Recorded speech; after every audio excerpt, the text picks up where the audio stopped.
The rain hammered against the floor-to-ceiling windows of Eclat, turning the city lights outside into bleeding watercolors. I pressed my palm against the cool glass for just a moment, watching the drops race downward, each one a tiny escape I'd never have. The kitchen bell chimed, sharp, insistent, and I jerked away from my brief respite, smoothing down my black apron with trembling fingers. "Table 7 needs water," Marcus hissed, shoving past me with a tray of champagne flutes that probably cost more than my monthly rent. "And smile, for God's sake. You look like someone died." Someone had died. My dreams, maybe. My hope of ever climbing out of this hole I'd been born into. But Marcus didn't care about that, and neither did the glittering crowd of Manhattan's elite who filled Eclat every Friday night, throwing around money like confetti while I calculated whether I could afford both groceries and electricity this month. I grabbed the crystal pitcher, heavy, elegant, worth more than everything I owned, and made my way through the maze of tables. The restaurant hummed with the particular frequency of wealth, low voices discussing mergers and mistresses, the clink of silverware against bone china, Paolo Conte crooning from hidden speakers about sophisticated melancholy. I was a ghost here, invisible except when someone needed their $40 sparkling water refreshed. Table 7 sat in the back corner, the table we reserved for VIPs who valued privacy over being seen. I'd been avoiding it all night, letting Veronica handle it, but she disappeared for her smoke break and left me to face whatever titan of industry lurked back there. The scent hit me first as I approached. Expensive cologne, something dark and woody with notes of bergamot and danger, not the cloying sweetness most men wore, trying too hard to prove something. This was subtle, confident, the kind of scent that whispered rather than shouted. Then I saw him. He sat with his back to the wall, always the wall, I'd notice later, always positioned to see every entrance, every exit, in a charcoal suit that looked like it had been sewn directly onto his body by Italian tailors, who probably charged more for a consultation than I made in a year. His hair was dark, swept back, silver threading through the temples in that way that made men look distinguished instead of old. He couldn't have been more than 40, but he carried himself with the weight of empires. 2 men flanked the table, standing despite the empty chairs. Security. Their eyes never stopped moving, cataloging threats, measuring distances. One spoke into his wrist, a discreet gesture that sent ice down my spine.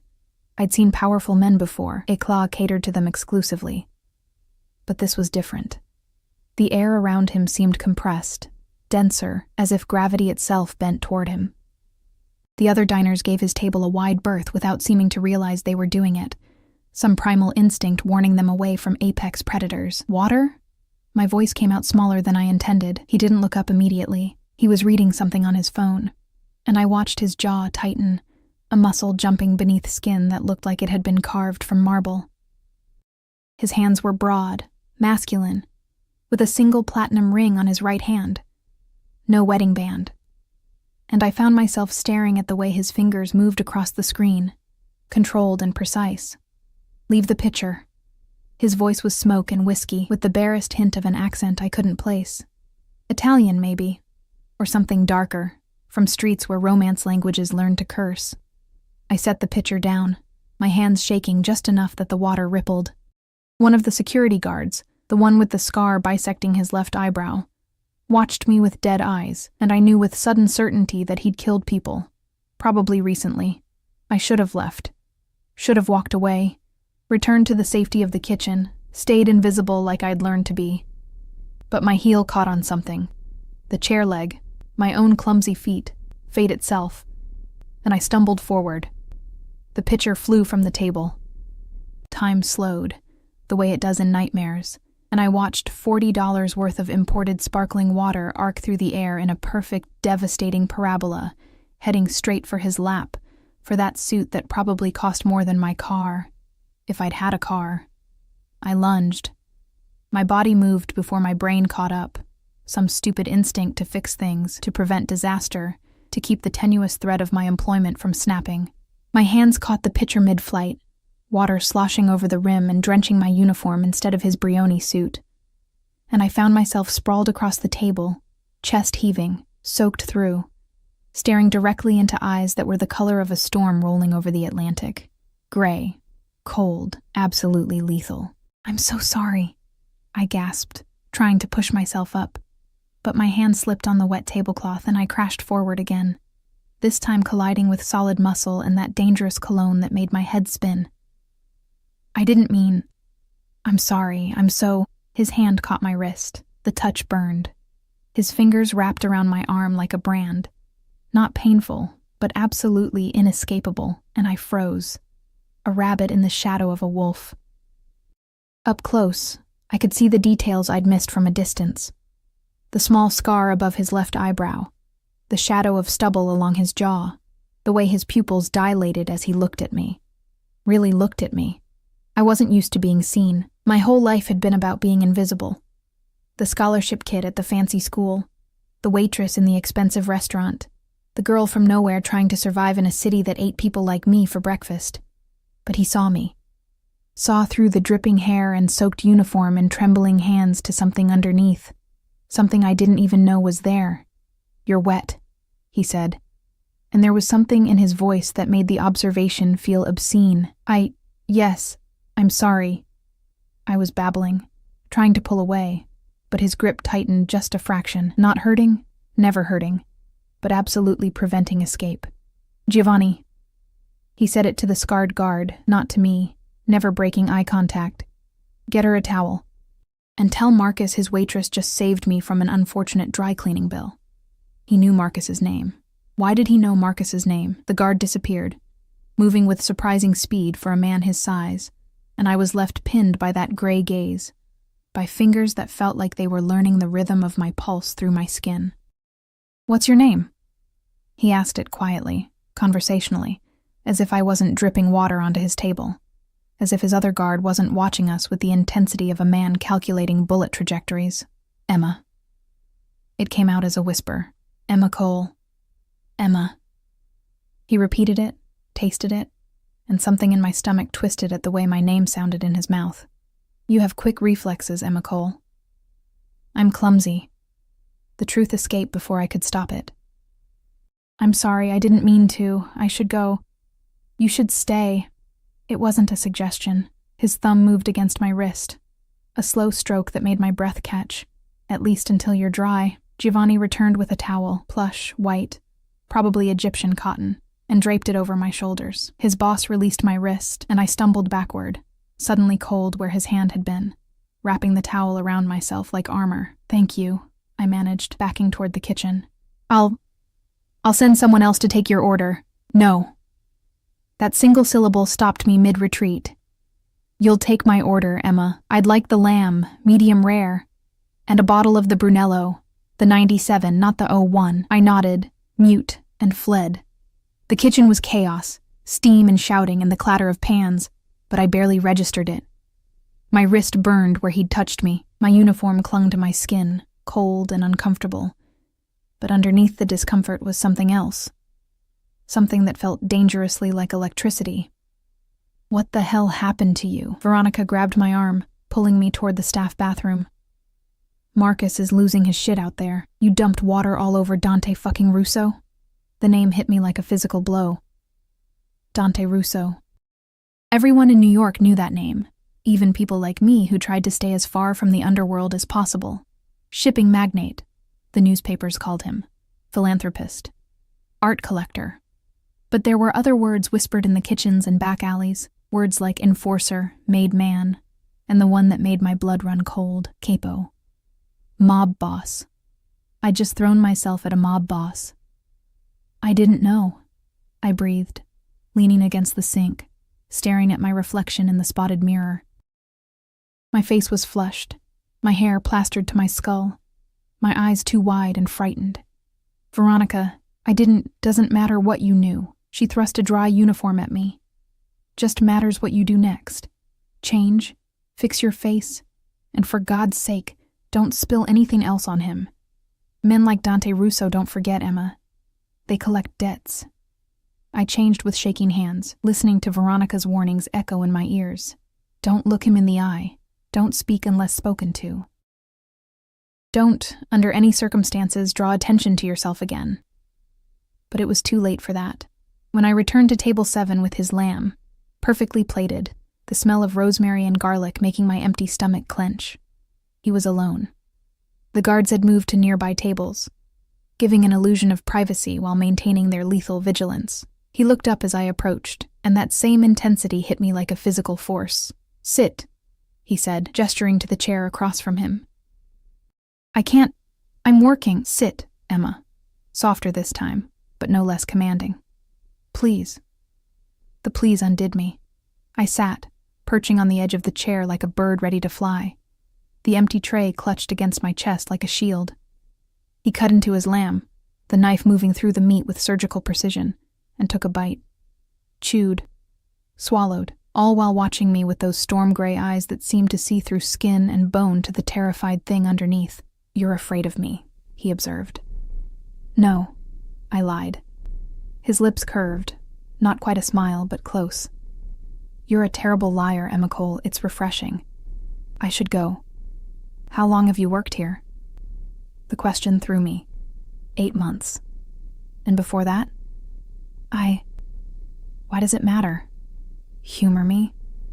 He took a sip of wine, and I watched his throat work, that single swallow somehow more intimate than anything I'd ever witnessed. "I'm curious about the girl who throws herself across tables to save my suit." "I was in school," I admitted. The words pulled from me against my will. "Columbia. But I had to drop out after my dad got sick. Medical bills. I was saying too much, revealing too much, but something about his attention made me want to confess every secret I'd ever held." "Your father?" "Dead. 6 months ago." The word tasted like ash. Something flickered in his expression. Recognition, maybe, or sympathy. Though I doubted men like him did sympathy. "And your mother?" "She left when I was 12, so it's just me now. Just you," he repeated. And the way he said it made it sound like both a tragedy and an opportunity. He set down his fork, folded his hands, those broad, dangerous hands, on the table. "I'd like to help you, Emma." Warning bells screamed in my head. "I don't need help. Everyone needs help." He reached into his jacket, both guards tensed, hands moving toward concealed weapons before they realized he was just retrieving his wallet, and pulled out a business card, heavy stock, black with silver lettering, a phone number, nothing else. "Call me when you realize that. I can't." "You can." He stood, and I scrambled to my feet, my head barely reaching his shoulder. Up close, he was enormous. Not fat, but solid, built like men who understood violence intimately. "And you will, Emma Cole. Because despite your terrible instincts for self-preservation, you're smart enough to know that opportunities like this don't come twice." He placed the card on the table between us, then did something that stopped my heart. He lifted my hand, the same wrist he'd caught earlier, and pressed his lips to my pulse point. The kiss burned. It was brief, barely there, but I felt it in every nerve ending, felt it race through my bloodstream like poison or salvation. "Until we meet again," he murmured against my skin, and then he was gone, the guards falling into formation around him, the restaurant parting before them like the Red Sea before Moses. I stood there, frozen, staring at the black card on the table, at the ghost of his touch on my wrist, at the half-eaten lamb that represented more protein than I'd consumed in a week.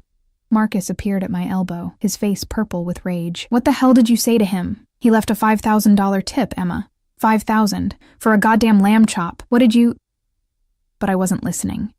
I was staring at that card, at the promise and threat it represented, knowing with absolute certainty that picking it up would change everything. I picked it up. Outside, I heard the sound of a car engine. Powerful, expensive, the kind that purred rather than roared. And I moved to the window just in time to see a black Mercedes with tinted windows pull away from the curb, flanked by 2 identical SUVs. My reflection stared back at me from the glass, pale and frightened, with a business card clutched in trembling fingers, and a mark on her wrist that felt like a brand. I should throw it away, I told myself. Should forget this ever happened, go back to my invisible life, stay safe in my poverty and anonymity. But that night, lying in my studio apartment with the heat barely working and the neighbors screaming through paper-thin walls, I pulled out the card and stared at those silver numbers until they burned into my retinas. What kind of man kisses a stranger's wrist and leaves $5,000 for causing him no damage at all? What kind of man looks at a drowned rat of a waitress and sees something worth pursuing? And why, despite every survival instinct I'd honed over 24 years of struggle? Did I want so desperately to call that number and find out? I didn't call. For 3 days, I carried that card in my apron pocket, felt it burning against my hip through every shift, every degrading interaction with customers who snapped their fingers at me like I was a trained dog. The numbers haunted me. When I closed my eyes, I saw them printed on the inside of my eyelids in silver that glowed like moonlight. Tuesday morning, my landlord knocked on my door at 6 a.m., his fist pounding hard enough to rattle the cheap frame. I knew what he wanted before I opened it. Mr. Kowalski had kind eyes once, before his wife died, and the city hardened him into something sharp and mean. Rent's due, Emma. 2 weeks late now. I know. I'm sorry. I just need. He spat the word like it disgusted him. Everyone needs. I need too. I need $1,500 by Friday, or you're out. I got 3 people waiting for this place. $1,500. I had $237 in my bank account. My next paycheck wouldn't come for another week.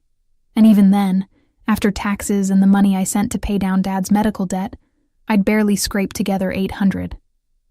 The door closed in my face, and I stood there in my threadbare pajamas, men's boxers, and a Columbia t-shirt I'd kept from my old life, staring at nothing. The card felt like it was vibrating in my pocket. No, I wouldn't. I couldn't. Men like Dante Russo didn't offer help without expecting something in return, and I'd seen enough Lifetime movies to know how those transactions ended. Pretty Woman was a fairy tale. Reality was darker, uglier, paid in flesh and dignity. I went to work. Eclat looked different in daylight. Less magical, more mundane. The windows I'd pressed my palm against Friday night now showed every smudge, every fingerprint. Marcus had me polishing silverware in the back, punishment for whatever he thought I'd done to earn that obscene tip. Veronica kept shooting me worried glances, but she didn't ask questions.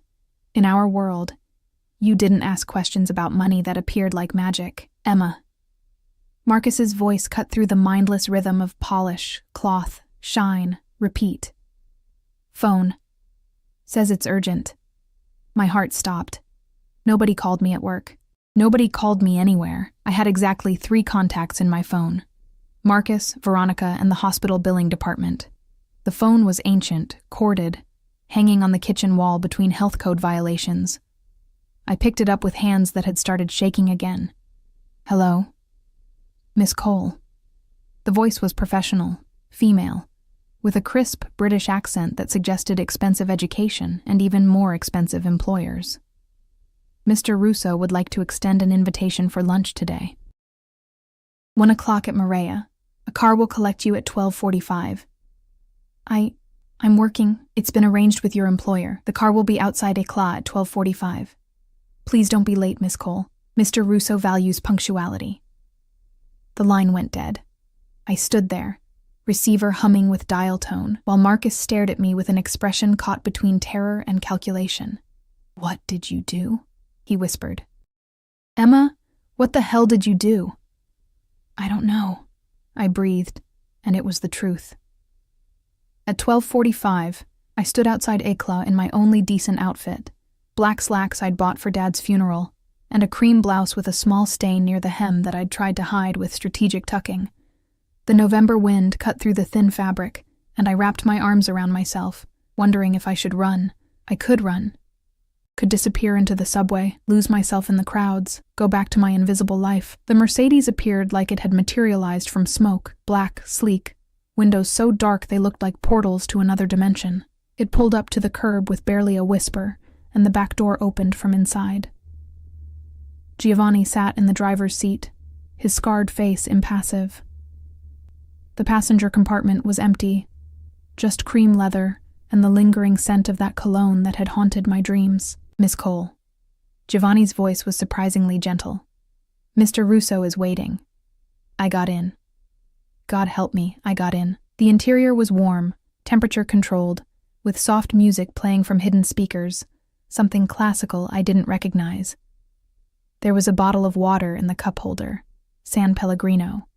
the same kind we served at Eclat for $40. A note was propped against it, written in strong, angular handwriting. Drink. You looked thirsty Friday night. I picked up the bottle with trembling hands and drank. It tasted like wealth, like the life I'd glimpsed in my Columbia days before reality came crashing down. The bubbles burned my throat, and I wondered if this was how Eve felt, taking that first bite of apple. Maria wasn't far. Everything in Manhattan happened within a few square miles, like the city was designed to keep the powerful close and the desperate closer. We pulled up to a restaurant I'd walked past 100 times, never daring to even look in the windows. Michelin-starred, the kind of place where reservations required connections and cash in equal measure.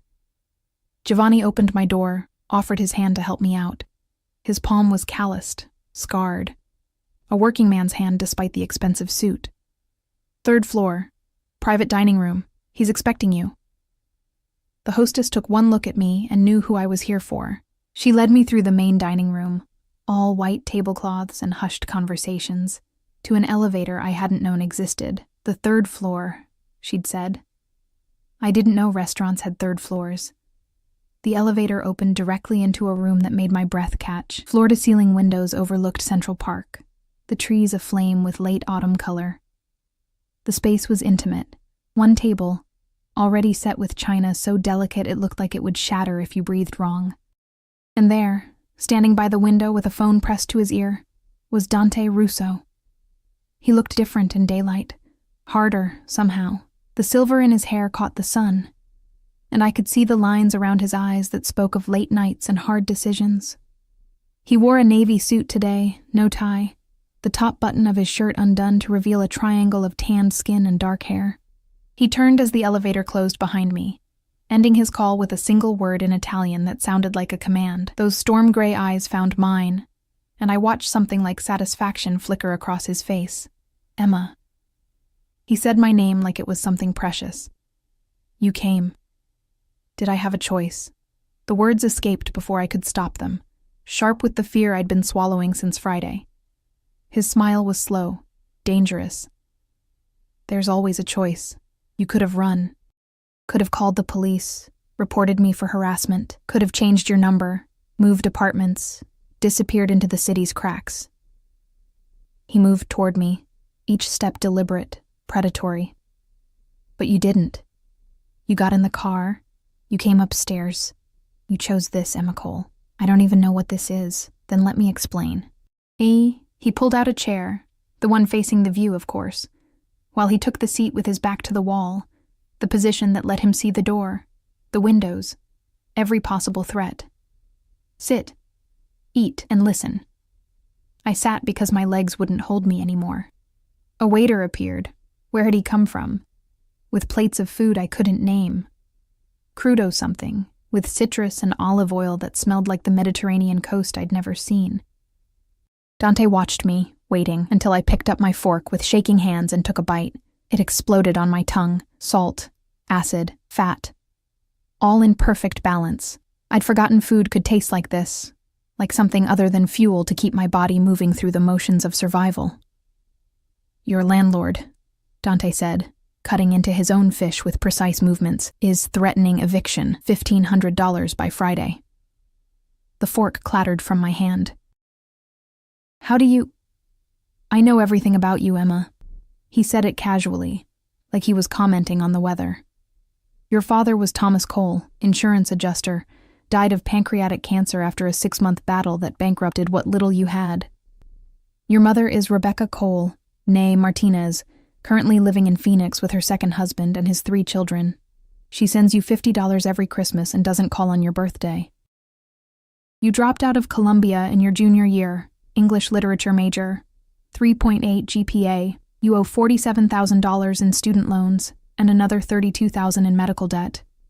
Your apartment is 400 square feet, heat included but rarely working, in a building that should have been condemned 15 years ago. You eat 1 meal a day, usually whatever the kitchen at Eclat is throwing out. You haven't bought new clothes in 8 months.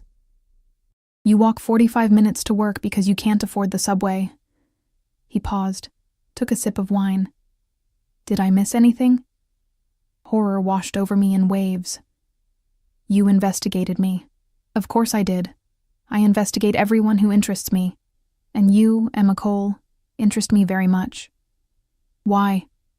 It came out as a whisper. I'm nobody. I'm nothing.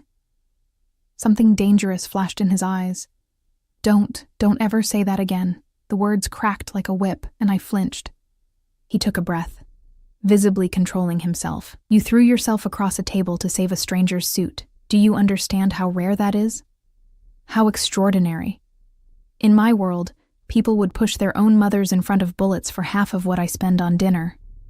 But you risked your job, your dignity, for a man you didn't know, expecting nothing in return. I just didn't want to get fired. Another lie. He leaned forward, and I could smell that cologne again, could see the flecks of darker gray in his irises. You did it because it's who you are. Selfless, stupid, but selfless. And that... He reached across the table, his fingers brushing my wrist where he'd kissed it, where I could still feel the ghost of his lips. That is worth everything. I jerked my hand back. What do you want from me? I want to help you. Nobody helps for free, especially not men like you, men like me. He smiled, and it wasn't kind. Say it, Emma. Say what I am. Let's not pretend you don't know. You're a criminal. The word hung between us like a grenade with the pin pulled. Yes. No denial, no deflection. I'm a criminal. I've killed people. I've hurt people. I've built an empire on blood and fear, and the willingness to do things that would make you vomit. But I'm also a man who pays his debts. And you saved me from an inconvenience. That means I owe you. A $5,000 tip seems like enough. That wasn't payment. That was a gift. He pulled a check from his jacket pocket, slid it across the table. The amount made my vision blur. $50,000. This is payment. For what? My voice was barely audible over the pounding of my heart. For your company. 3 months. You'll live in one of my properties. Security provided. You'll eat 3 meals a day. You'll finish your degree. I've already spoken to Columbia about reinstatement. In exchange, you'll accompany me to events when I require it. You'll be seen with me. You'll smile and look beautiful and make people believe that Dante Russo is capable of attracting someone like you. Young, innocent, untouched by my world. You want to buy me. I want to employ you. There's a difference. Is there? I stared at the check, at the number that could erase every problem I had, every debt. Every night I'd cried myself to sleep, wondering how I'd survive another day. What else? What else would you expect? His jaw tightened. Nothing you don't freely offer. I'm not interested in unwilling partners, Emma. If you come to my bed, it will be because you want to be there, not because you're paid, not because you owe me, because you want me the way I already want you. The confession hung in the air between us, heavy with implications I wasn't ready to examine. I don't even know you. Then get to know me. 3 months. If at the end you want to walk away, you can. The money is yours regardless. No strings, no obligations. I'll have my lawyers draw up a contract. Everything in writing, witnessed and notarized. You'll have protection, Emma. My protection. And in this city, that's worth more than any check I could write. I looked out at Central Park, at the city spreading beyond it like a glittering disease. 3 months. $50,000. A chance to finish my degree, to climb out of the hole that had been my entire existence. Why me? I asked again, because I still couldn't understand it. You could have anyone. Models, actresses, women who wouldn't humiliate you. You think you'd humiliate me? He laughed, sharp and bitter. Emma, you're the only genuine thing I've encountered in 15 years. Everyone else wants something. Power, money, connection. But you? You just wanted to keep your minimum wage job. He trailed off, something vulnerable flickering across his face before his mask slammed back into place. That's worth every risk. The waiter appeared again, clearing plates I'd barely touched, replacing them with something that smelled like heaven. Dante gestured for me to eat, and I did, mechanically, while my mind spun through scenarios and consequences. 3 months. I could survive 3 months of anything. I'd survived worse. There's one more thing. His voice had gone cold, businessman cold. You can't tell anyone about our arrangement. Not your coworkers, not friends, not family. As far as the world is concerned, we met. We fell for each other. You moved in with me because you're young and impulsive and in love. Can you do that, Emma? Can you lie convincingly? I thought about the lies I'd told myself every day. That I was fine, that I'd survive, that someday things would get better. Yes, I whispered. I can lie. Good. He pulled out another card, this one white, with an address in Tribeca written in that same angular handwriting. Be there tomorrow at noon. Bring everything you want to keep. Everything else will be provided. Tomorrow? My voice pitched high with panic. That's not enough time. It's plenty of time. Unless you're having second thoughts, was I? This was insane. Dangerous. Every instinct screamed that I should run, should get as far from Dante Russo as possible, should choose noble poverty over this gilded trap. But nobility didn't pay rent, instincts didn't finish degrees or erase debt, and running just meant staying in the same place, slowly drowning in a city that didn't care if I lived or died. I picked up the check. The paper felt heavy, weighted with more than ink and numbers. 3 months, I said, and then I'm free. 3 months, he agreed. And then you're free. If that's what you still want. Something in his tone made me shiver. Not fear, exactly, but recognition. He didn't believe I'd leave, thought 3 months would be enough to trap me, to make me need whatever safety and security he offered enough to stay. He was probably right. I should go. I stood on legs that felt like water. I have to. There's things I need to. Giovanni will drive you home. Pack tonight. Sleep. Tomorrow, your new life begins. He stood too, moving around the table with that predatory grace until he was close enough to touch. Emma. His hand came up, cupping my jaw, thumb brushing my cheekbone with unexpected gentleness. I'll take care of you. I promise. No one will hurt you. No one will touch you. You'll be safe. Safe, I repeated, the word foreign in my mouth. When had I last felt safe? He bent, slowly, giving me time to pull away. I didn't. His lips brushed my forehead, chaste, almost paternal, except for the way his breath stuttered when he touched me. Until tomorrow, Tesoro. The elevator doors closed on his face, on those gray eyes that promised salvation and damnation in equal measure, and I slumped against the wall, the check clutched in my shaking hand. What had I just agreed to? I didn't sleep. How could I? I sat on my lumpy mattress, the same one I'd dragged from a curb 3 years ago, stained and broken but free, and stared at my life reduced to what I could carry. It fit in 2 garbage bags and a backpack.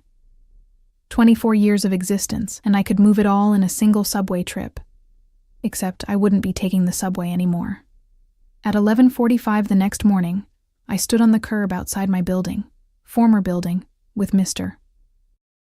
Kowalski glaring at me from his first-floor window.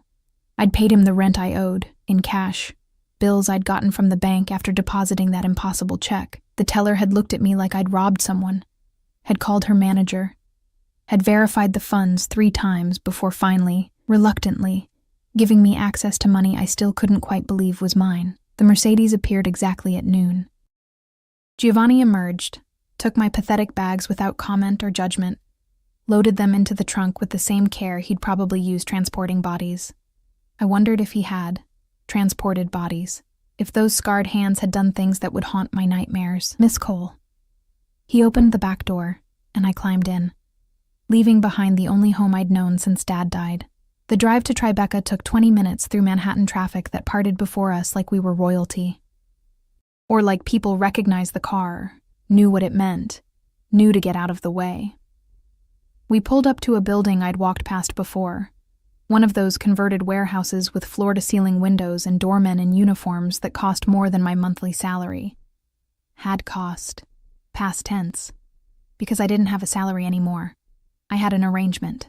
Giovanni led me through a lobby that belonged in a museum, marble floors, modern art I didn't understand, a massive flower arrangement that probably cost more than my rent had been. The doorman nodded to Giovanni with the respect men give to other dangerous men, and we rode the elevator in silence to the top floor, the penthouse. Of course it was the penthouse. The doors opened directly into the apartment. No hallway, no neighbors, just sudden immersion into a space so enormous I actually gasped. Windows everywhere, flooding the room with light, exposed brick and polished concrete, furniture that looked sculptural and uncomfortable, art on the walls that I recognized from my art history classes. Originals, not prints, casually displayed like posters in a dorm room. Mr. Russo will be here at 7. Giovanni set my bags down in the entrance.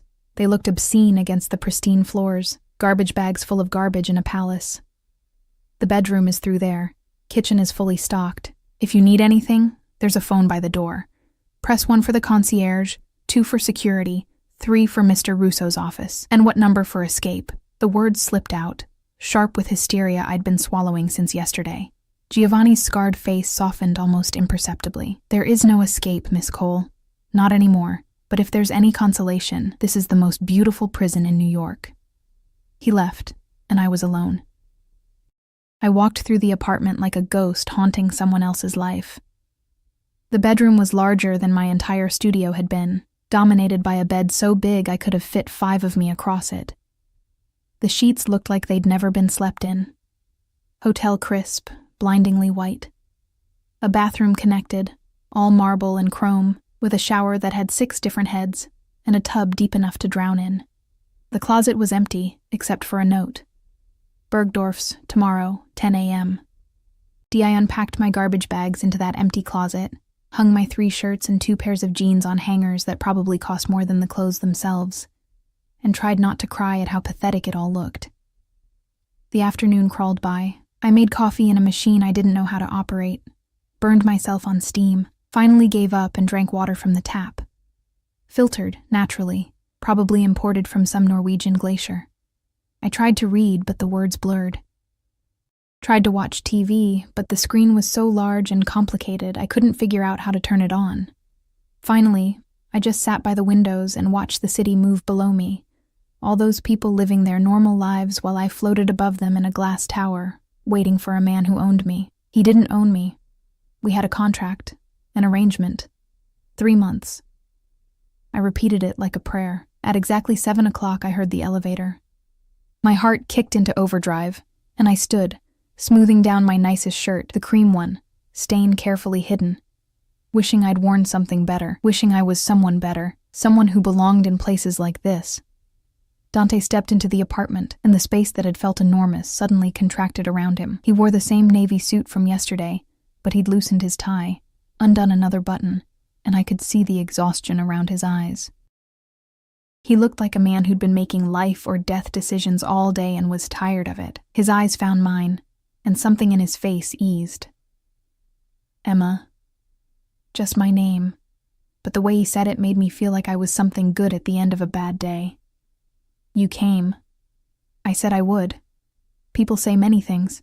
They rarely follow through. He shrugged out of his jacket, draped it over a chair with the carelessness of someone who had a dozen identical ones. Have you eaten? I'm not hungry. A lie. I was starving. But eating felt like accepting this, like admitting I was here by choice rather than necessity. His eyes narrowed. You haven't eaten since yesterday at Maria. Don't lie to me, Emma. I'll know. How? Because I see you. He moved closer, and I forced myself not to retreat. Really see you. The way you press your hand against your stomach when it growls. The way you look at food like you're calculating if you deserve it. You've been hungry so long you've forgotten what satisfaction feels like. Tears burned behind my eyes. I blinked them back. I'm fine. You're not. But you will be. He pulled out his phone, typed something. Dinner will be here in 30 minutes. Go change. There's something on your bed. I didn't see. Look again. I went to the bedroom because arguing felt like more effort than I could manage. On the bed, laid out like an offering, was a dress. Simple, black, but clearly expensive, the kind of expensive I could recognize even without checking the label. Beside it, shoes. My size. How did he know my size? Because he knows everything, the voice in my head whispered. He investigated you. He knows your measurements, your habits, your fears. He knows you better than you know yourself. I changed because I didn't know what else to do. The dress fit perfectly, skimming my body like it had been made for me. Maybe it had been. The shoes were comfortable despite the heel. Leather so soft it felt like wearing butter. I looked at myself in the mirror and didn't recognize the woman staring back. She looked elegant, expensive. Like she belonged here. She looked like a lie. When I returned to the living room, Dante had changed too. Dark slacks, black shirt, no tie, casual, but the kind of casual that cost thousands. He was setting the dining table, and the sight of him doing something so domestic was jarring enough that I stopped mid-step. He looked up, saw me, and went completely still. The silence stretched between us, heavy with something I couldn't name. His eyes moved over me slowly, deliberately, and I felt that gaze like a physical touch. Felt it everywhere. The dress touched my skin. Perfetto, he breathed. You're perfect. It's just a dress. It's not the dress. He crossed to me, and this time I did retreat, but he followed, patient and relentless, until my back hit the window and there was nowhere left to go. It's you, Emma. You could wear rags and still be the most beautiful thing I've ever seen. You barely know me. I know enough. His hand came up, fingers tangling in my hair. I'd left it down, hadn't known what else to do with it, and he tugged gently, tilting my face up to his. I know you're brave and selfless and so desperate to survive you'd make a deal with the devil himself. I know you're terrified right now, but too proud to show it. I know you haven't been touched gently in so long you've forgotten what it feels like. His thumb brushed my lower lip and I trembled. I know I want to teach you again. This isn't part of the arrangement, but my voice shook, betraying me. No, it's not. This is separate.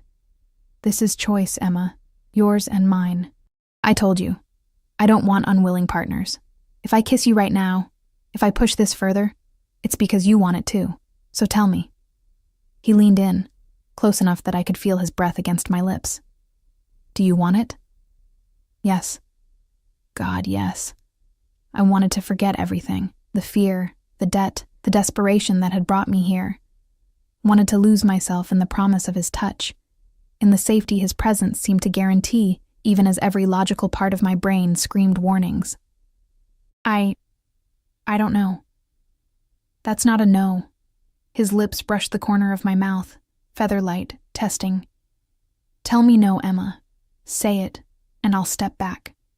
We'll eat dinner like civilized people. We'll maintain professional distance. I'll be the perfect gentleman. And if I don't say no, then I'll kiss you until you forget every reason you think this is a bad idea. And then I'll feed you, because you need to eat. And then I'll send you to bed, alone, because despite what you think of me, I'm not a monster. I can wait. The elevator dinged, dinner arriving. Dante stepped back, the spell breaking, and I sagged against the window, my legs barely holding me. He paid the delivery person. I heard the murmur of voices, the rustle of bags, and when he returned, his mask was back in place, professional, distant, like the moment against the window had never happened.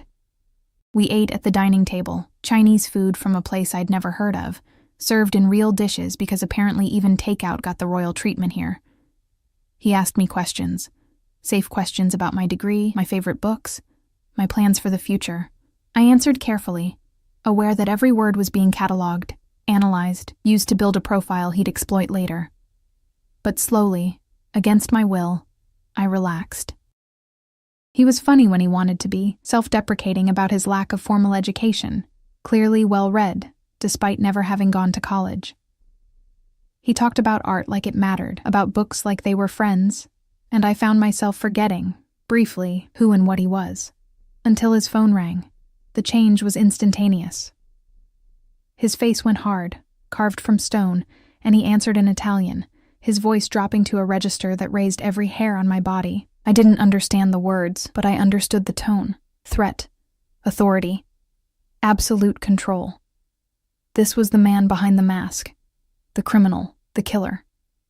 He stood, pacing to the windows. His body language screaming violence barely contained. The conversation lasted 5 minutes that felt like hours, and when he ended the call, he didn't turn around immediately. Just stood there, silhouetted against the city lights, his hands clenched into fists. Dante? My voice sounded small.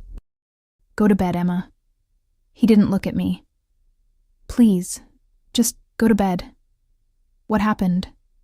Nothing you need to worry about, nothing that touches you, but it did touch me. I was in his home, wearing his dress, eating his food.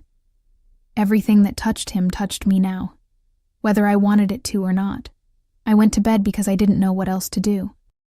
Lay in those crisp white sheets, staring at the ceiling, listening to the murmur of his voice as he made call after call in Italian, in English, in what might have been Russian, orchestrating something, fixing something, destroying something.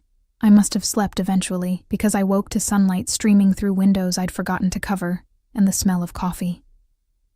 When I stumbled into the kitchen, Dante was there, fully dressed in a different suit, charcoal this time with a burgundy tie, looking like he'd had 8 hours of sleep instead of whatever handful he'd actually gotten. Good morning.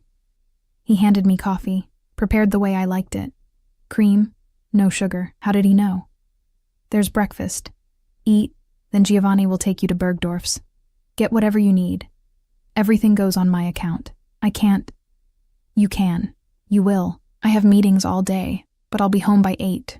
We have an event tomorrow night. Charity gala, very boring, but necessary. You'll need appropriate clothing. What kind of appropriate? His smile was sharp. The kind that makes men want you and women want to be you. The kind that reminds everyone that I can still attract beauty despite being what I am. And what are you? He leaned in, kissed my forehead like he'd done at Maria, chaste, almost brotherly, except for the way his hand fisted in my hair. A man who protects what's his, Emma. Remember that. Then he was gone, the elevator doors closing on his back, and I was alone again in my beautiful prison, with instructions to make myself beautiful enough to be displayed. I went to Bergdorf's because I didn't have a choice. Giovanni accompanied me, a silent shadow who somehow made 5'0" me feel protected despite being terrified. Personal shoppers descended like vultures, armed with measuring tapes and opinions, and for 4 hours I was poked, prodded, zipped into dresses that cost more than my father's funeral. I emerged with enough clothing to fill the empty closet, with shoes and bags and jewelry I'd never wanted, feeling like a doll someone had dressed up to play house. That night, Dante came home earlier, 7 instead of 8. He found me on the couch, reading one of the books from his extensive library, trying to feel normal in this abnormal life. Show me. He gestured to the bedroom, where all my new purchases hung like an accusation. I led him there, watched him flip through hangers with a critical eye, pausing on a gown the personal shopper had insisted on, midnight blue, backless, the kind of dress that required confidence I didn't possess. This one, he said, for tomorrow. It's too much. It's perfect. You'll wear this. The diamonds I'll send over in the morning, hair up. He turned to me, his eyes intense. I need you to understand something, Emma. Tomorrow night will be watched, photographed, judged. People will wonder who you are, where I found you, what you're doing with a man like me, and you need to look at me like I'm the only man in the room, like you chose me, like you want to be exactly where you are. Can you do that? I thought about all the lies I'd told myself, all the masks I'd worn just to survive. Yes, I whispered, I can do that. Good. He cupped my face, and this time I didn't pull away, because tomorrow the world meets my Emma, and I need them to believe you're mine. For 3 months, something flickered in his eyes, possessiveness, determination, something darker I couldn't name. Yes, he agreed. For 3 months, but neither of us believed it anymore. The gala was held at the Metropolitan Museum of Art, because of course it was. Giovanni drove us in the Mercedes, now flanked by 2 additional SUVs full of men whose eyes never stopped moving, cataloging threats in every shadow. I sat beside Dante in that midnight blue gown, diamonds cold against my throat. On loan, he'd said, though the way he'd fastened them himself suggested something more permanent, and tried to remember how to breathe. You're shaking. His hand covered mine, warm and solid. Don't be afraid. I'm not afraid. Another lie. I was terrified. Not of him, exactly, but of what tonight represented. The moment I stepped out of this car on his arm, I stopped being Emma Cole, Invisible Waitress. I became Emma Cole, Dante Russo's woman, and in his world, that title came with a target painted on my back. Liar. But he said it gently, his thumb stroking circles on my palm. Listen to me. Stay close. Don't accept drinks from anyone but the waiters. Don't go anywhere alone. If you need the restroom, tell me and I'll have someone escort you. Don't engage with anyone I don't introduce you to first. And if anything feels wrong, if anyone makes you uncomfortable, you tell me immediately. Understood? You make it sound like a war zone. His jaw tightened. It is, just a prettier one. The car stopped. Through the tinted windows, I could see the red carpet, the photographers, the glittering crowd of Manhattan's elite climbing the museum steps like pilgrims approaching a temple. My stomach twisted. Emma. He turned me to face him, his hands framing my face with unexpected tenderness. You are the most beautiful woman here tonight. Not because of the dress or the diamonds or anything I bought you, because of who you are underneath all of it. Remember that. And remember, you're with me. That means you're untouchable. Then Giovanni opened the door, and suddenly we were in it. The flash of cameras, the shouts of photographers, the crushing attention of 1,000 eyes. Dante emerged first, buttoning his tuxedo jacket with practiced ease, and then extended his hand to me. I took it, stepped out into the glare, and the world exploded with light. Mr. Russo, who's your date? Dante, over here. Sir, can we get a name? Dante's hand settled on the small of my bare back, scorching against my skin, guiding me up the steps with the confidence of a man who owned everything he touched. He didn't answer the photographers, didn't acknowledge their existence, but I felt the weight of their attention like a physical thing. Felt it dissecting me, judging, finding me wanting. Inside, the museum had been transformed into something from a fairy tale, or a nightmare, depending on perspective. Crystal chandeliers, ice sculptures, champagne flowing like water, women dripped with jewels that could fund small countries, men wore tuxedos that cost more than cars, and everyone was watching us. Dante. A woman materialized from the crowd, all sharp angles and sharper eyes, her red dress clinging to a body maintained by personal trainers and probably surgery. I heard rumors you were bringing someone, but I had to see it to believe it. Caterina. Dante's voice went cold, his hand tightening on my back. Still hunting for your next husband? Her smile was poisonous. Still pretending you're something other than your father's son? The air between them crackled with history, with violence barely leashed. I stood there, caught in the crossfire, feeling very small and very young. Emma Cole, Dante said, pulling me forward. Meet Katerina Volkov. Her father and mine had business together. Before he died, tragically. The implication hung heavy before Dante killed him or had him killed. The distinction probably didn't matter. Katerina's eyes raked over me, dismissive and cruel. How refreshing. You found yourself a pet. Does she do tricks? She does this. And then Dante kissed me. It wasn't gentle. Wasn't the careful, questioning kiss I might have expected for show. His hand fisted in my carefully styled hair, tilting my head back, and his mouth claimed mine with the possessiveness of a man marking territory. I gasped against his lips, and he took advantage, deepening the kiss until I forgot where we were, forgot Katerina watching with fury in her eyes, forgot everything but the taste of him, whiskey and mint and power. When he pulled back, I was dizzy. My lipstick certainly ruined, my careful composure shattered. "Excuse us," he said to Katerina, his voice rough. "We have people to see." He led me away, his hand still burning against my back, and I heard Katerina's laugh following us, bitter, knowing. Around us, conversation had paused, then resumed with increased intensity. Everyone had seen. Everyone knew. By tomorrow, my face would be plastered across page 6, speculation running wild about who I was, and how I'd caught the attention of one of New York's most dangerous men. "I'm sorry." Dante steered me toward a quieter corner, away from the crowd. "I shouldn't have. That was inappropriate. It was for show." My voice sounded strange, distant. Was it? His eyes searched mine, intense and hungry. I'm not sure anymore.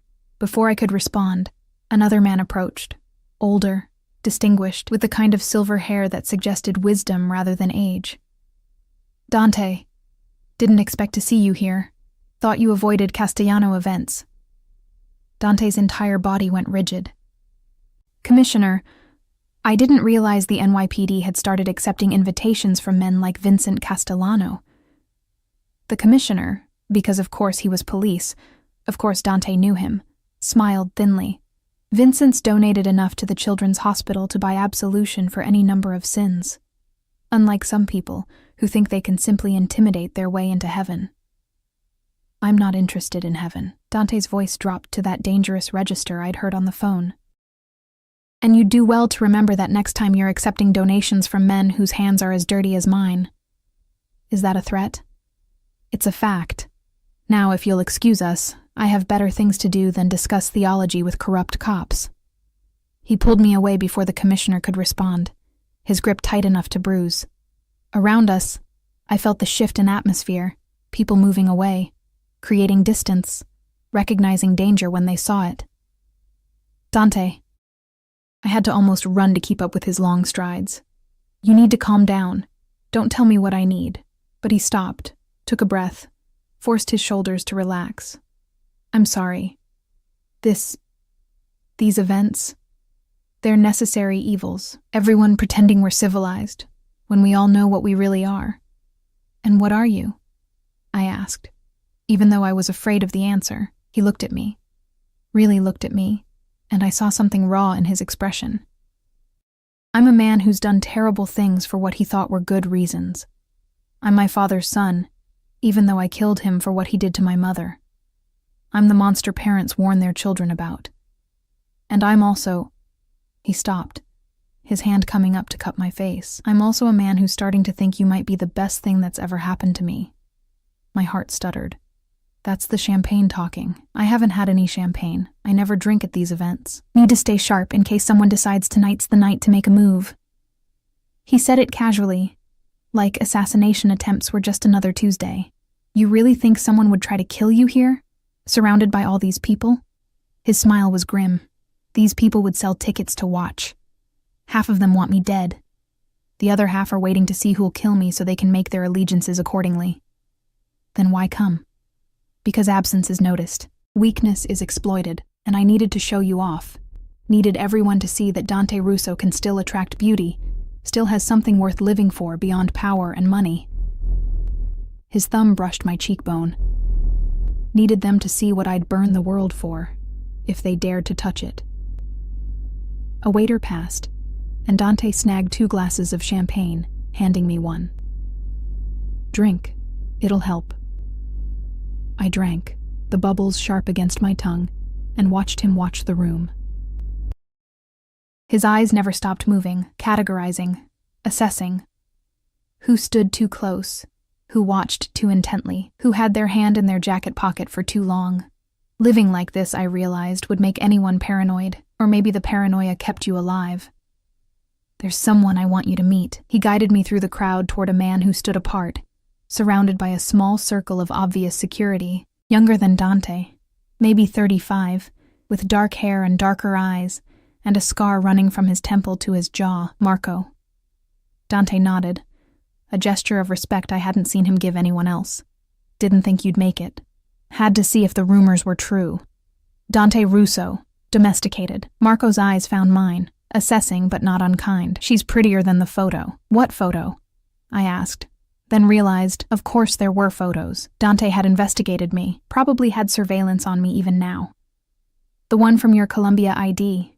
You looked miserable. Marco extended his hand. Marco Salviati. I handle the Boston territory.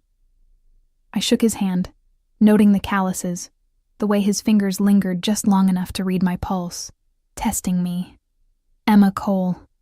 I handle the terrified girlfriend role. He laughed, surprised. She's funny. I like her. Try not to get her killed, Dante. I'm tired of attending funerals. There won't be a funeral, but Dante's hand tightened on my back. Everyone knows she's under my protection now. Everyone knows. Doesn't mean everyone cares. Marco's expression sobered. The Volkovs are making noise. Katerina's father might be dead, but her brother's not. And he's got a long memory about who pulled the trigger. Let him remember. Let him try something. I'm ready. Are you? Marco's eyes flicked to me, because you've just painted a target on her back. Mikhail won't come at you directly. He's not stupid, but her? She's accessible. Soft. The perfect way to hurt you without risking a war. Ice flooded my veins. This was real. The danger Dante had warned me about wasn't abstract. It was Mikhail Volkov, and men like him. Men who'd hurt me just to watch Dante bleed. No one touches her. Dante's voice could have cut glass. I've made that very clear. Anyone who tries answers to me personally. Just be careful, Fratello. You're not thinking clearly, and that's when mistakes happen. Marco clapped Dante on the shoulder, nodded to me. Nice meeting you, Emma. Hope I see you again under less dramatic circumstances. He disappeared into the crowd, leaving us alone in a sea of people who wanted us dead. I want to leave. My voice shook, all pretense of composure gone. Please. I want to go home. Soon. But he pulled me closer, his arms wrapping around me in a gesture that looked romantic, but felt protective. We need to stay another hour, show strength. But then, we'll go, I promise. The hour crawled by like years. Dante introduced me to dozens of people whose names I immediately forgot, whose smiles never reached their eyes. I smiled until my face hurt, laughed at jokes that weren't funny, played the role of besotted girlfriend, while my mind screamed warnings. Finally, mercifully, we left. The car was waiting, Giovanni holding the door open, his scarred face impassive, as Dante practically pushed me inside. Drive, Dante ordered, and Giovanni obeyed without question. I slumped against the leather seat, the diamonds heavy around my neck, the dress suddenly suffocating. Take these off. I reached for the clasp, but my hands were shaking too hard. Dante's hands replaced mine, gentle despite their size, unfastening the necklace with practiced ease. Better. No. Nothing about tonight was better. You kissed me in front of everyone. You told them I was yours. You made me a target, and you didn't even ask if that's what I wanted. I know. He set the diamonds aside, his jaw tight. I know, and I'm sorry. But Emma, you need to understand. The moment you agreed to this arrangement, you became a target. The kiss just made it official. Now everyone knows that hurting you means war with me. It's protection, not a threat. It feels like both.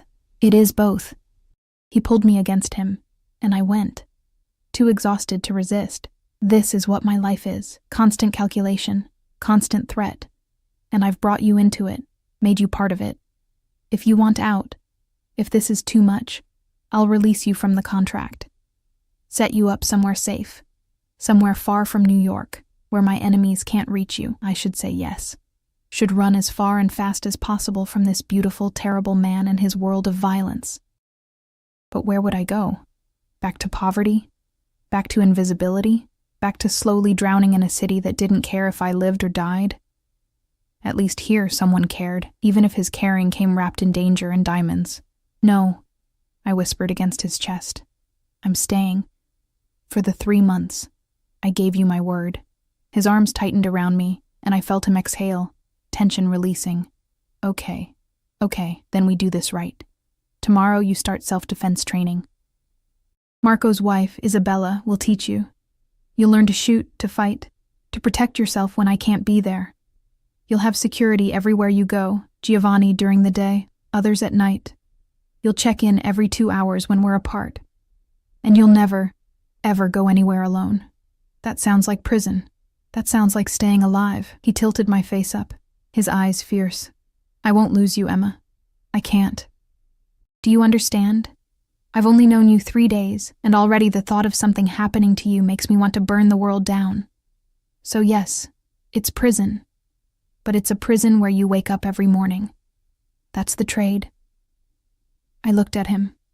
This man who killed his own father, who terrified commissioners and made criminals bow, who held me like I was something precious and breakable, and realized I was in far more danger than I'd understood. Not from his enemies, from him. From the way he looked at me, from the way I was starting to look back. Okay, I breathed. Okay, we'll do it your way. He kissed me again, softer this time, a promise rather than possession. And I kissed him back, crossing a line I'd sworn I wouldn't cross, making a choice I knew I'd regret. But God, in that moment, with his arms around me and the city lights blurring past the windows, it felt like the only choice that mattered. The weeks that followed blurred together in a strange rhythm of normalcy and chaos. I started classes at Columbia. Dante had made good on his promise, pulling whatever strings necessary to get me reinstated mid-semester. I studied in the penthouse while he worked, Giovanni driving me to campus and back, always watching, always present. Isabella taught me to shoot at a private range in Queens, her patience infinite as I learned to handle weapons I'd never imagined touching. My hands stopped shaking when I held a gun. That should have terrified me. Instead, it felt like power. Dante and I fell into a routine. He'd come home, always between 7 and 8, unless something urgent pulled him away, and we'd eat dinner together, talk about my classes, his day, carefully avoiding the details of what his business meetings actually entailed. He never touched me beyond casual affection, never pushed for more than I offered, though I felt the restraint in every look, every accidental brush of fingers. I was falling for him. God help me. I was falling for a man who'd probably killed more people than I'd ever met. It was week 5 when everything changed. I'd stayed late at the library, buried in research for a paper on Victorian literature, and lost track of time. My phone had died. I'd forgotten to charge it. Stupid. So stupid. And by the time I emerged into the November darkness, it was past 9. Giovanni was waiting, his face carved from stone, and I knew immediately something was wrong. Mr. Russo has been calling. His voice was tight. For 2 hours. He thinks you're dead. Guilt crashed over me. I'm sorry, my phone. Get in the car. Now. The drive back to Tribeca was silent, tense. Giovanni's knuckles were white on the steering wheel, and I realized he'd been afraid too. Afraid of having to tell Dante he'd lost me. Afraid of whatever punishment would follow. We pulled up to the building, and Dante was there, standing on the sidewalk in just his shirt and slacks. No jacket, despite the cold, his hair disheveled like he'd been running his hands through it. When he saw me, relief and fury warred across his face. He wrenched open the car door before Giovanni could, pulled me out with hands that shook. Where the hell were you? Library. My phone died. I didn't realize. 2 hours, Emma. 2 hours of not knowing if you were alive or dead, if Mikhail had grabbed you, if I'd find you in pieces. His voice cracked, and he crushed me against his chest, his heart pounding against my ear. Don't ever do that again. Don't ever make me think I've lost you. I'm sorry. I wrapped my arms around him, feeling him tremble. I'm so sorry. He held me there on the sidewalk, oblivious to the cold, to Giovanni waiting patiently, to the doorman pretending not to watch. When he finally released me, his eyes were raw with emotion I'd never seen before. I can't do this anymore, he said roughly. Can't pretend this is just an arrangement, just business. Emma, He stopped, jaw working. I need you to understand something. What I feel for you isn't rational. It's not safe or healthy or anything good men feel. It's obsession, possession. The kind of feeling that makes men do terrible things, and I'm trying so hard to be better than my father, to not cage you the way he caged my mother. But every time you're out of my sight, I imagine 1,000 ways to lose you. And it makes me want to lock you away where nothing can ever touch you. That's insane, I whispered. I know it's insane. That's why I need you to tell me now. Do you feel anything for me? Anything real?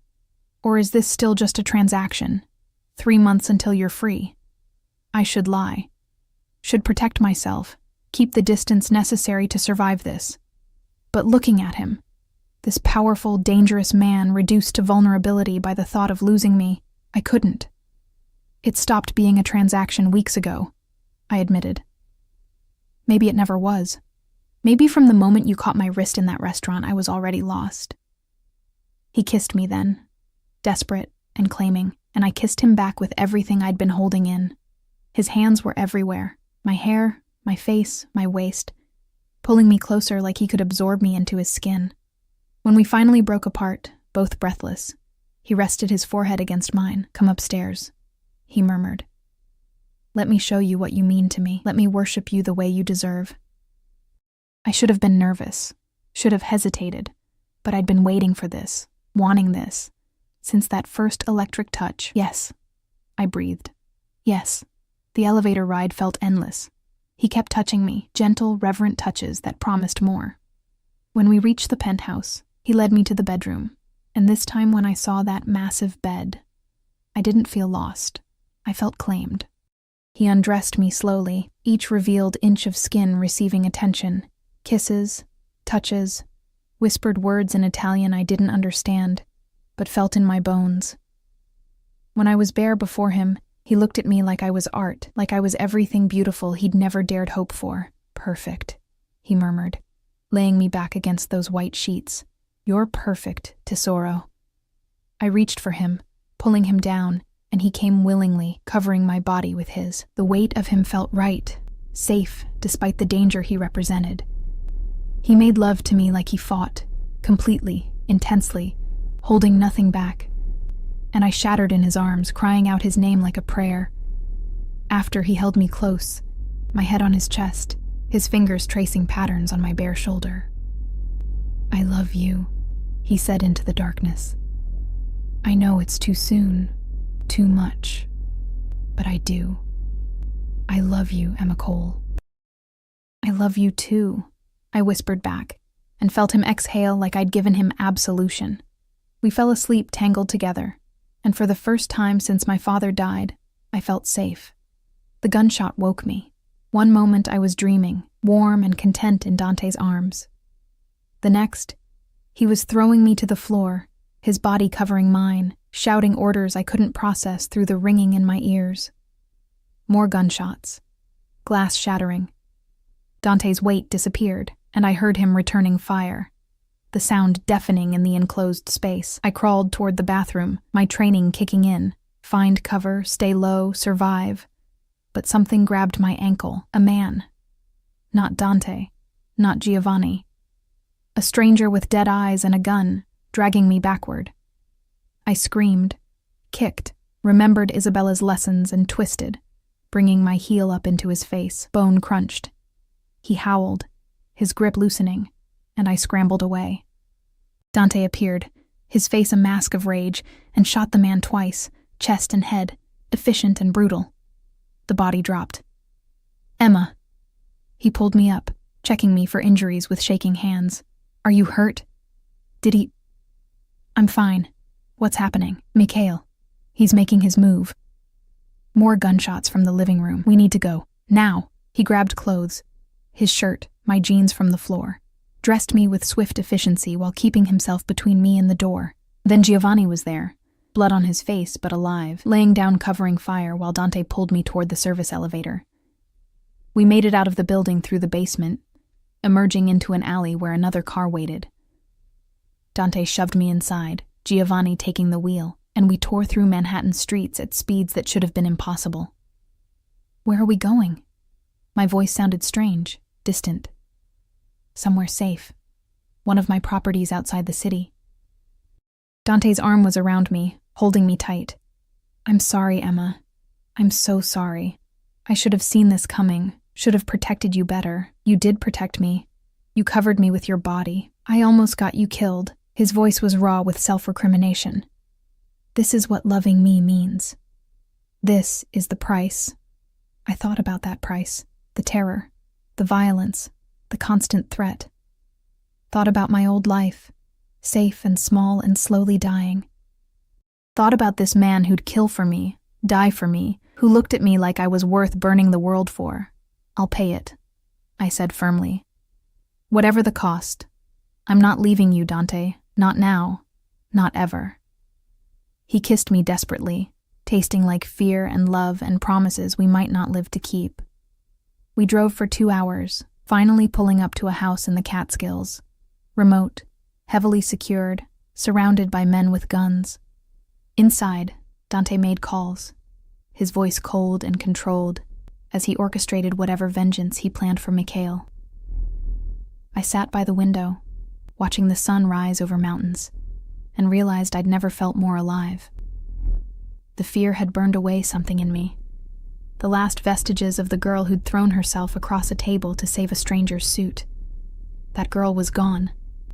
In her place was someone harder. Someone who'd looked death in the face and chosen love anyway. Dante found me there as dawn broke fully. His phone finally silent. He looked exhausted, older, the weight of his world visible in every line of his face. "It's done," he said quietly. "Mikhail won't bother us again. Neither will anyone else. I've made it very clear what happens to people who threaten what's mine." "How clear?" "You don't want to know." He was right. I didn't. Some things were better left in the darkness where they belonged. "Come to bed," I said, extending my hand. "We're both alive. That's enough for now." He took my hand, let me lead him to the bedroom, and we fell into bed together, not for passion this time, but for comfort. For the reminder that we'd survived, that tomorrow we'd face whatever came next. 3 months had passed. The contract was up. I could walk away now, take my money and my finished degree, and build a life far from this violence. I didn't even consider it. "I'm staying," I told him as we lay there, his heartbeat steady under my ear. "Not because of the contract or the money or any arrangement. I'm staying because I love you, because this insane, dangerous, impossible thing between us is the realest thing I've ever felt." His arms tightened around me. "You'll marry me," he said. Not a question, a statement of fact. "Soon. I need to know you're mine in every way that matters." "That's not a proposal. It's a demand. I'm not a man who asks for what I want, Emma. I take it, but with you." His hand found mine, fingers interlacing. "With you, I'm asking. Marry me. Be my wife. Let me spend the rest of my life protecting you, loving you, being better than I am because you make me want to be." I should think about it. Should consider the implications, the danger, the life I was choosing, but I'd already chosen, really. Had chosen that first night when I picked up his card instead of throwing it away. "Yes," I whispered. "Yes, I'll marry you." He kissed me then, soft and sweet and full of promises, and as the sun rose over the mountains, bathing us in golden light, I realized this was my ending. Not the fairy tale ending I might have imagined as a girl, but something better, something real. I'd thrown myself across a table to save a stranger, and he'd caught me, saved me, loved me. And in loving him back, I'd saved something in him too. The part that remembered how to be gentle, how to protect instead of destroy. We'd both been lost. Now we were found, and if the price of that finding was a life lived on the edge of a knife, surrounded by danger and darkness, I'd pay it gladly, every single day.